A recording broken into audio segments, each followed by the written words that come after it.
स्वदेशी चळवळ ही एक महत्त्वाची आर्थिक चळवळ आहे. पाण्याचे नोबल समजले जाणारे स्टॉकहोम वॉटर प्राइज भारताच्या डॉक्टर राजेंद्र सिंह राणा यांना मिळाले आहे. 1980 नंतर झालेल्या चळवळींना नवसामाजिक चळवळी असे म्हटले जाते. स्वामीनाथन आयोगाच्या शिफारशी स्वीकाराव्यात अशी शेतकरी चळवळीतील प्रमुख मागणी आहे. 1986 साली ग्राहक संरक्षण कायदा अस्तित्वात आला. 1920 साली all India trade union Congress या संघटनेची स्थापना झाली. वन्स अगेन रिपीट, स्वदेशी चळवळ ही एक महत्त्वाची आर्थिक चळवळ आहे.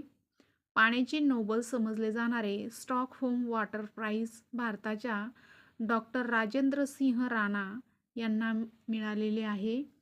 1980 नंतर झालेली चळवळींना नवसामाजिक चळवळी असे म्हटलं जातं. स्वामीनाथन आयोगाच्या शिफारशी स्वीकाराव्यात अशी शेतकरी चळवळीतील प्रमुख मागणी आहे. 1986 साली ग्राहक संरक्षण कायदा अस्तित्वात आला. 1920 साली all India trade union Congress या संघटनेची स्थापना झाली.